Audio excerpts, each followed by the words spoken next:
যে কোনো সময় সূর্য উঠতে পারে আমাদের পশ্চিম আকাশে, ঘটতে পারে কিয়ামত। বিজ্ঞানীরা নিশ্চিত করেছে যে পৃথিবীর চুম্বক মেরু উল্টে যাওয়ার সম্ভাবনা ক্রমেই বাড়ছে এবং এর ফলস্বরূপ সূর্য পশ্চিম আকাশে উঠতে শুরু করতে পারে। পৃথিবীর চুম্বক ক্ষেত্র সূর্যের ক্ষতিকর রশ্মি থেকে আমাদের রক্ষা করে, কিন্তু যখন মেরু উল্টে যাবে তখন এই ক্ষেত্র দুর্বল হয়ে যাবে, যার ফলে সূর্যের তীব্র রেডিয়েশনের প্রভাব মানবজাতির উপর ব্যাপক ক্ষতিকর প্রভাব ফেলতে পারে। পৃথিবীর চুম্বক মেরু প্রতি 2 থেকে 3 লক্ষ বছর পর পর উল্টে যায় এবং 1880 সাল থেকে এটি দুর্বল হতে শুরু করেছে, বিশেষ করে সাউথ আটলান্টিক অ্যানোমালি অঞ্চলে, যা ক্রমাগত বড় হচ্ছে। যদি এই মেরু উল্টে যায় তাহলে পৃথিবীর দিকচিহ্ন বদলে যাবে। এখন যাকে উত্তর বলছি তা হবে দক্ষিণ এবং পূর্ব হবে পশ্চিম।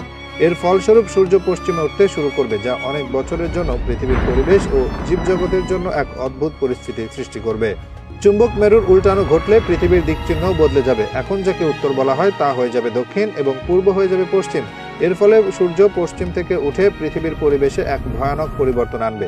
এই পরিবর্তন শুধুমাত্র পৃথিবীর চুম্বক ক্ষেত্রের দুর্বলতার কারণে হবে না, বরং এর প্রভাবে মানবজাতি এবং পৃথিবী জগতের জন্য নানা বিপর্যয় হতে পারে।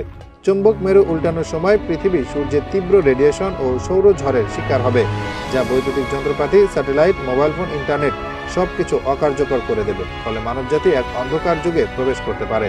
এছাড়া পৃথিবীর চুম্বক ক্ষেত্র দুর্বল হলে ক্যান্সারের প্রকোপও বাড়বে এবং বিশ্বব্যাপী এক মহামারীর সৃষ্টি হতে পারে। ভূমিকম্প, অগ্ন্যুৎপাত ও ভূমিধসের মতো বিপর্যয় ঘটতে পারে। বিজ্ঞানীরা আরও বলেন যে সৌরঝড়ের ফলে পৃথিবীর বিদ্যুৎ গ্রিড পুড়ে যাবে, যা পৃথিবী জুড়ে যোগাযোগ ব্যবস্থা ও জীবনযাত্রার ধারাকে সম্পূর্ণরূপে ব্যাহত করবে। এমন পরিস্থিতি মানবজাতির জন্য এক বিশাল বিপদ হয়ে উঠবে।